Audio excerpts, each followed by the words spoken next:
여러분 안녕히 주무셨습니까? 우리가 잠든 사이 어떤 일이 있었을까요? 저희 굿모닝 글로벌과 함께 하시죠. 자, 미국 증시 마감까지 얼마 남지 않았습니다. 이날 미국 증시는 한마디로 표현하면 정말 혼란스러운 장세였습니다.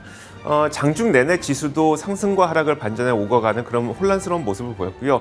결국은 3대 지수 모두 약보합권에서 마감하게 될 것 같습니다. 자, 대표적으로 시장이 혼란스러웠다는 점을 보여줬던 게 기술주들의 움직임이었었는데 대표적인 기술주 가운데 하나인 페이스북의 경우에는 메타 플랫폼은 이날 오히려 상승을 했습니다. 하지만 테슬라와 넷플릭스는 또 하락을 하는 모습을 보였고요. 많은 시장 참가자들이 현재 기술주의 매도세가 언제쯤 진정될까를 기다리고 계시겠지만 여전히 튀어오르는 그런 종목들도 있습니다만 그런 것에도 불구하고 아직 매도세는 진정되는 뚜렷한 움직임을 보여주지 않고 있고요. 여전히 이것 역시도 좀 혼란스러운 상태입니다.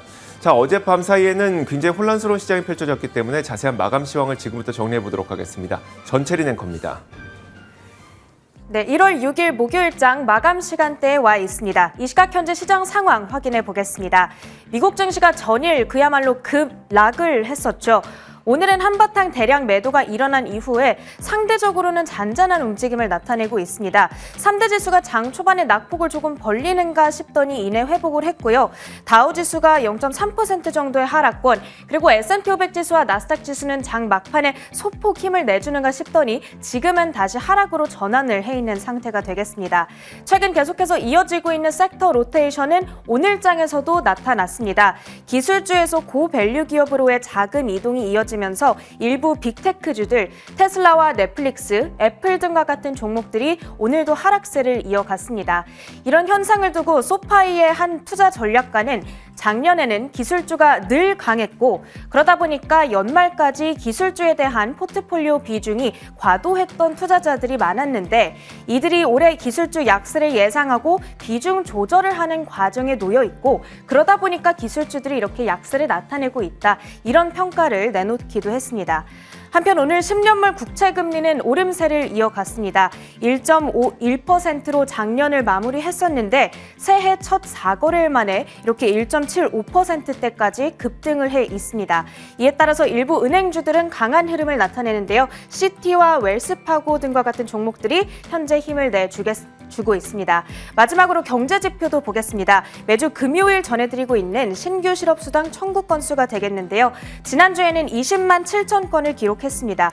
그러면서 전문가들이 예상했던 19만 5천 건을 상회하는 결과였는데 더 구체적인 고용시장 상황에 대한 이야기는 이제 내일 전해질 고용보고서 결과를 보셔야겠습니다. 다음 주 월요일에 그 결과를 이 시간 통해서 정리해 드리도록 하겠습니다. 자, 이런 재료들 속에서 섹터별 분위기는 어떻게 나뉘었는지 확인해 보도록 하겠습니다. 연초부터 에너지 섹터의 강세가 쭉 이어지고 있습니다. 에너지 섹터가 오늘도 2.3%의 급 반등으로 지수의 힘을 조금 보태주는 모습이고요. 그 뒤로 금융주도 1.3% 상승을 하고 있습니다. 산업도 0.5% 정도의 힘을 내주고 있습니다. 그런가 하면 반면 좀 약하게 진행이 되는 섹터는 헬스케어가 1%, 자재가 1% 정도의 약세권에서 진행이 되고 있는 모습 확인이 되고 있습니다. 커뮤니케이션도 0.6% 가까운 탄력도를 받아가고 있습니다. 하나씩 특징주 열어서 차트 확인해 보도록 하겠습니다. 첫 번째 종목으로는 월그린스 부츠 얼라이언스 들고 왔습니다. 개장 전에 실적 발표가 있었고요. 주당 순이익 1.68달러를 기록하면서 컨센서스 대비했을 때 무려 20%가 넘는 호실적을 달성했습니다. 이렇게 좋은 실적 결과가 전해지자 프리마켓에서 3% 이상 급등세를 나타내기도 했지만 오늘 개장한 이후에는 이렇게 약세권에서 계속해서 진행이 되고 있습니다. 현재도 3% 가까운 마이너스권 기록하면서 52.4달러 수준에서 거래를 이어가고 있는 월그린스 부츠가 되겠습니다. 네, 잠시 후 이제 미국장 모든 거래가 종료됩니다. 거래 마치고 돌아와서 남은 이슈들 체크해 보도록 하겠습니다.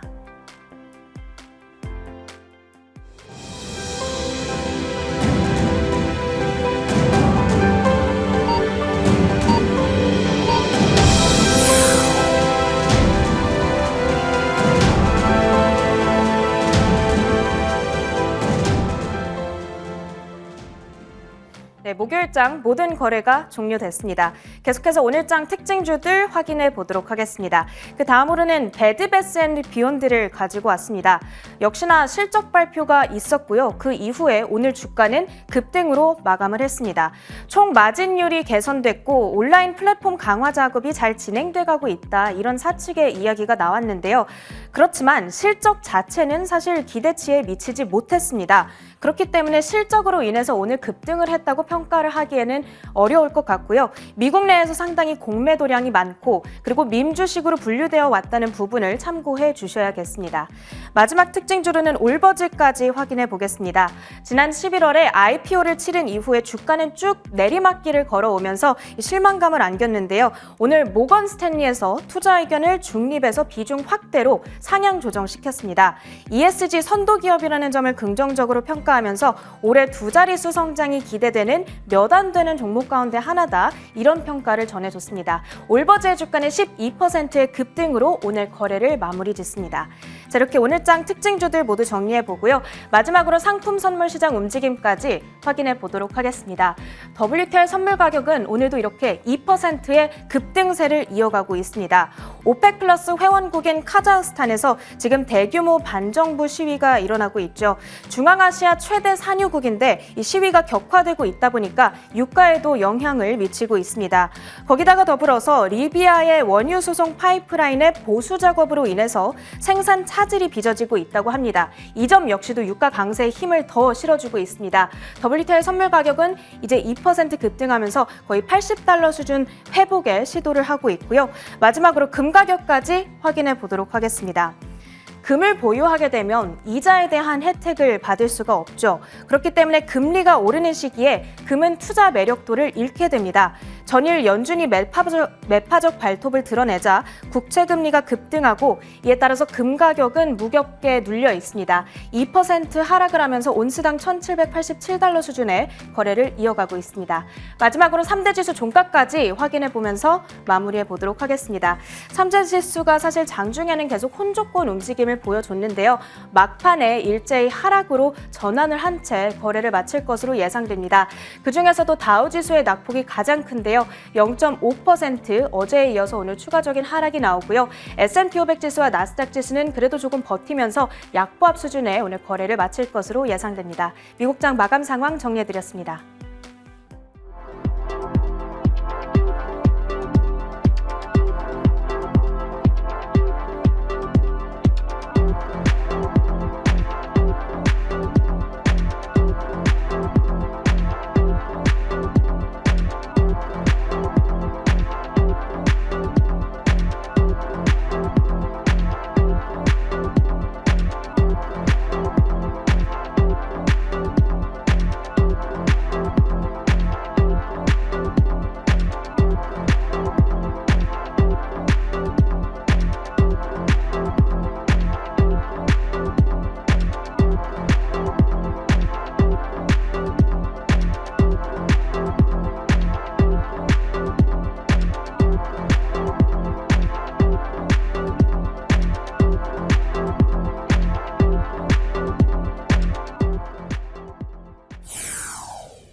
자, 지난 밤사이 미국 시장에서 어떤 이슈들이 떠올랐는지 하나씩 살펴보도록 하겠습니다. 애프터마켓이고요. 매주 금요일 애프터마켓은 저희가 앵커들의 이슈 픽으로 전달해드리고 있습니다. 자, 오늘도 전채린 앵커 함께하겠습니다. 어서 오세요. 안녕하세요. 네. 자, 첫 번째 키워드부터 보도록 하죠. 첫 번째 키워드는 바로 이겁니다. 공개해 주시죠. 매도세가 끝난 이후라는 키워드를 설정을 해봤는데 요즘에 기술주, 성장주, 그리고 적자 기업들의 매도세가 계속 이어지고 있는 상태예요. 많은 분들이 과연 이런 기업들의 매도세가 언제 끝날까 고민을 하고 계실 텐데 성장하는 것이 영원한 성장은 없는 것처럼 매도하는 것도 영원한 매도는 없을 겁니다. 그렇다면 과연 이 매도세가 끝난 이후에 오를 주식은 무엇인가? 뱅크 오브 아메리카에서 전기차 가운데 몇 가지 종목을 꼽았습니다. 자, 최근에 이 고성장주 가운데 안 떨어진 주식이 없을 정도죠. 이 고성장 섹터 가운데 중심축을 잡고 있는 게 바로 또 전기차이기도 합니다.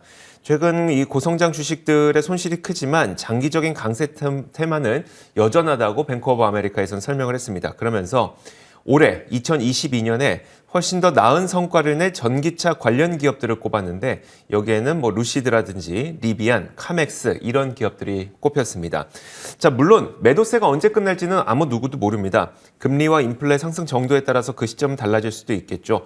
자, 뱅크 오브 아메리카에서는 여전히 이 기업들의 생산량과 판매량이 안정적이지 못하기 때문에 앞으로도 약 3에서 6개월 이상은 변동성이 이어질 수도 있다고 설명을 했습니다. 하지만 궁극적으로는 전기차 혁명이 마침내 도래한 것이기 때문에 이 기업들이 올해 더 나은 성과를 낼 수 있을 것으로 전망을 하고 있는 것이죠. 네, 종목별로 어떤 의견들 나오고 있는지 좀 궁금한데 사실 리비안 같은 경우에는 생산량이 턱없이 부족하잖아요. 네. 아직 하루에 한 대밖에 생산을 하지 못하고 있음에도 불구하고 어떤 부분에 이렇게 유망하고 보고 있는 건지 궁금해요. 일단 그 뱅크 오브 아메리카에서는 전기차 스타트업 가운데서는 리비안을 가장 유력한 회사로 꼽고 있거든요. 네. 그 이유는 바로 이겁니다. 리비안의 제품 라인 자체가 트럭과 SUV 그리고 밴에 초점을 맞추고 있기 때문에 이게 다른 자동차 업체들에 비해서 경쟁적인 위협이 될 것이라는 게 이게 뱅크 오브 아메리카의 의견이고요. 자, 전날 리비안의 든든한 뒷배였던 아마존이 스텔란티스와 또 리비안과 비슷한 협력 관계를 맺기로 했다는 소식 때문에 리비안의 주가가 연일 하락하고 있죠. 하지만 리비안과의 협력 관계는 변하는 것이 없다는 것을 확인했기 때문에 뭐 이 자체가 아주 큰 악재로 보기는 좀 어려울 것 같기도 합니다. 네, 그리고 지금 이 뱅크 오브 아메리카가 제시한 리스트를 보니까 보그워너랑 카맥스도 올라와 있습니다. 네. 보그워너는 조금 의외인 것 같기도 하거든요. 어떤 전망이 나오고 있나요? 일단 보그워너는 그 뱅크 오브 아메리카에서 투자자들이 보그워너에 대해서 좀 잘못 이해하고 있다 이렇게 얘기를 했습니다. 왜냐하면 보그워너는 전통적인 자동차 업체들의 자동차 부품 공급 업체거든요. 그러다 보니까 많은 투자자들이 이건 그냥 내연차들의 부품을 공급하는 업체 아니야 라고 하면서 좀 그렇게 그 높이 사지 않고 있다는 것이죠.